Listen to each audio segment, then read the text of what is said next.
J'ai pas la motivation. J'ai pas du tout la motivation d'agir. C'est une phrase qu'on entend très souvent, surtout après la fin de l'année, quand on commence la nouvelle année, on se dit ok, je voudrais faire ça, je voudrais faire ça, je voudrais faire ça. On sait qu'on doit agir, mais non, j'ai pas la motivation. Je sais que je dois faire ça aujourd'hui, je sais que pour réussir, je dois passer à l'action à ce niveau-là, à ce niveau-là, à ce niveau-là, mais oh non, j'ai pas la motivation. J'ai pas la motivation. Pendant longtemps, et je vous en ai parlé sur cette chaîne, je me suis dit ok, la motivation ne sert à rien, il faut éliminer l'idée de motivation de sa vie. Pourquoi ? Parce que tout ce qu'on appelle motivation en général, le fait d'avoir envie d'agir, la motivation c'est ce qui pousse à agir, c'est basé sur des facteurs externes, c'est-à-dire des choses sur lesquelles la plupart des gens c'est-à-dire que les gens attendent la motivation pour agir et cette motivation est basée sur des facteurs externes, des facteurs qui ne dépendent pas d'eux, des facteurs totalement aléatoires qui vont arriver à certains moments, qui à d'autres moments vont pas arriver, comme le fait d'avoir une bonne nouvelle, d'avoir des résultats, que voilà, j'ai plus ou moins d'énergie aujourd'hui dû au hasard, tout ce genre de choses, mais qui sont extrêmement aléatoires, qui sont complètement externes et donc je sors le contrôle de mes mains, je n'ai plus le contrôle. Et c'est pour ça que je me disais ok, j'élimine la motivation de ma vie, je ne veux plus utiliser ce mot motivation. Mais avec le temps, je me suis aperçu finalement que toutes les choses que j'avais mises en place, tous les éléments que j'avais mis en place et qui me poussaient à agir au quotidien, je pouvais qualifier ça de motivation. Mais c'était une motivation qui était différente. C'est quoi finalement la différence entre une personne A qui se lève,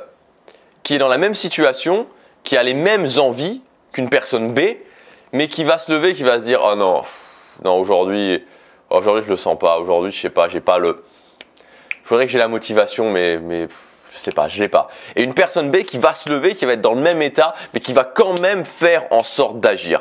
La différence c'est entre la personne A qui attend une motivation externe, qui attend des facteurs extérieurs qui viennent par l'opération miraculeuse venir la motiver, et la personne B qui a mis en place des choses dans sa vie, qui a mis en place des méthodes, des techniques dans sa vie qui lui permettent justement de devenir sa propre source de motivation, de ne plus avoir besoin d'attendre une motivation externe.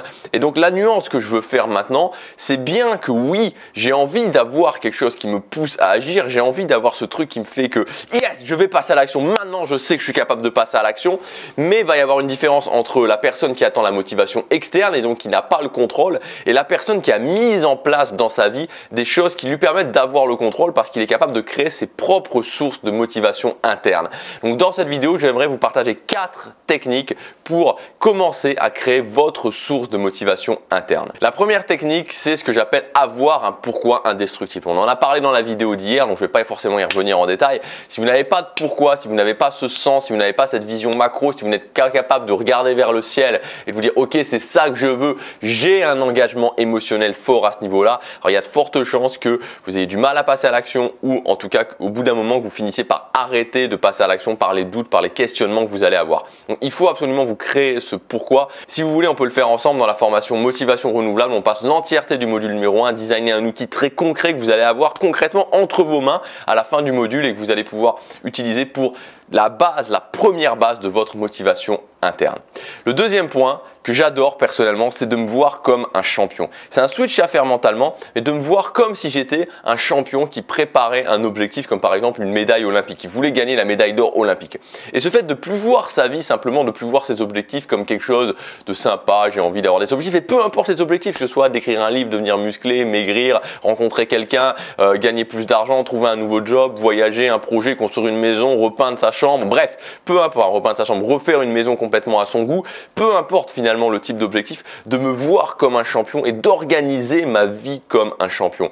Et ça, le fait de me dire le matin, ok, je suis un champion, je vais atteindre ça, c'est la médaille d'or, je vais y arriver, rien que ce fait de changer ça mentalement, ça fait une différence. Donc commencez à vous voir comme un champion. Mettez de l'importance sur vos objectifs, ne me dites plus, ah oui, mais c'est ce petit truc là, mais finalement, bon, bah oui, tout le monde a envie de rencontrer quelqu'un avec qui il est vraiment connecté, de se marier avec cette personne-là. Peut-être que tout le monde a envie, enfin, en tout cas une grande partie des gens ont envie, mais qui est-ce qui le fait réellement? Qui est-ce qui est finalement réellement heureux d'être en couple? Qu'est-ce qui ne va pas dans un couple par défaut? Il n'y a pas beaucoup de monde si vous regardez bien. Donc voyez-vous comme un champion, même pour ce type d'objectif, il n'y a pas de petits objectifs. Le troisième point, c'est de faire la différence entre les phases d'action et les phases de stratégie.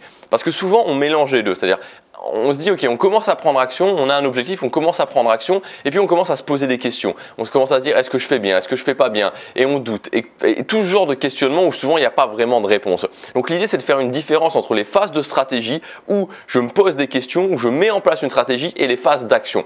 Et quand je suis dans la phase d'action, il faut impérativement, et ça c'est un facteur très important de motivation interne, que ma validation, le fait que je sois content de moi au quotidien ne repose pas sur le fait de savoir si j'ai bien fait ou si j'ai mal fait. Il faut que ma validation repose sur le fait de savoir si j'ai fait. Tout simplement. Donc, si je dois aller à la salle de musculation, je me fous de savoir pendant les phases d'action si j'ai réussi ou pas à soulever tous les poids que je devais soulever, si j'ai réussi à faire ma séance ou pas. Mon facteur de validation, le facteur qui déclenche le « je suis content de moi », c'est le fait d'y être allé. Point à la ligne. Vous ne devez pas aller chercher plus loin que ça dans les phases d'action. Ensuite, il y a d'autres moments pour se poser des questions. Mais pendant le mois, les 2 mois, les 3 mois de phase d'action où j'ai défini une stratégie, j'ai défini mon programme de musculation et je fais mon programme de musculation, ok, j'y vais, je fais ce que j'ai à faire, c'est bien, c'est pas bien, on s'en fout. Ma satisfaction personnelle, le fait que je puisse valider que je fais bien les choses est basé uniquement sur le fait de le faire. Je le fais, je coche une croix sur mon calendrier, je peux être content de moi, point à la ligne, pas de questions supplémentaires. Ce qui m'amène au 4e point qui est le fait d'avoir le contrôle. Et pour avoir le contrôle, la clé c'est d'être capable de voir ce qui ne va pas et d'être capable de résoudre ces problèmes. Donc c'est pour ça que une fois qu'on a fait ces phases d'action, de faire vraiment la différence entre phase de stratégie et phase d'action est tellement importante parce que dans les phases d'action, je ne me pose pas de questions, je fais ce que j'ai à faire. Dans les phases de stratégie, je me dis ok, qu'est-ce qui a fonctionné, qu'est-ce qui n'a pas fonctionné. Et là vraiment, je prends du temps, peut-être 1 jour, 2 jours, 3 jours, 1 semaine à me dire ok, quels sont les problèmes que j'ai eus et comment je résous ces problèmes. Parce que souvent ce qui se passe, c'est que on mélange les 2 phases, on fait de la stratégie, on fait de l'action en même temps, on se pose des questions, on doute, mais on n'essaie jamais vraiment de résoudre les problèmes. On fait les mêmes choses en se disant ok, mais là ça va pas, il y a ça qui va pas, il y a ça qui va pas, j'y arrive pas, mais on se pose pas à un moment donné en essayant de résoudre les problèmes. Donc la bonne stratégie et un facteur énorme de motivation interne, c'est ok, à un moment donné je me pose des questions, je fais la liste des problèmes, je vois ce qui va pas, je vois comment je peux solutionner ces problèmes, je mets des actions, des choses à mettre en place dans mon quotidien pour solutionner ces problèmes, et boum, pendant 1 mois, 2 mois, 3 mois, je le fais sans me poser de questions. Ma validation est simplement sur le fait de le faire.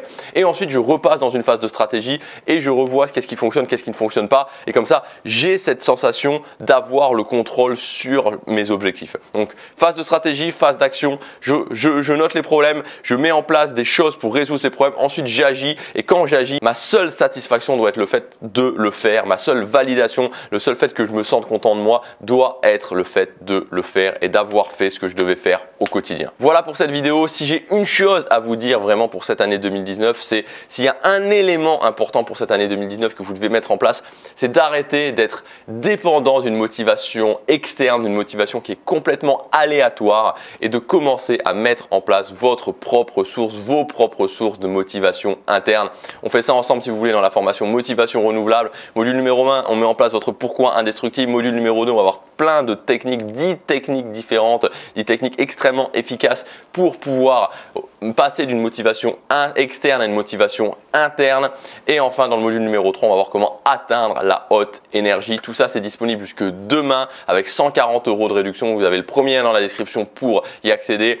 Donc, c'est le moment de préparer votre année 2019. C'est le moment de vous dire, ok, c'est le premier changement important que je fais pour mon année 2019, pour que mon année 2019 soit différente, ou en tout cas soit meilleure que mon année 2018. Si j'ai pas réussi, je vais commencer à réussir. Si j'ai réussi, je vais encore plus réussir. Et si j'ai bien réussi en 2018, je vais encore beaucoup plus réussir en 2019. Je suis capable de devenir ma propre source de motivation et non pas d'être la personne A qui va sortir du lit le matin en ayant du mal à agir, mais la personne B qui aura peut-être du mal au départ, mais qui va être capable de puiser en elle, dans sa motivation interne, et de faire ce qu'elle a à faire. Et quand on fait ce qu'on a à faire, on réussit. Passer à l'action chaque jour compte.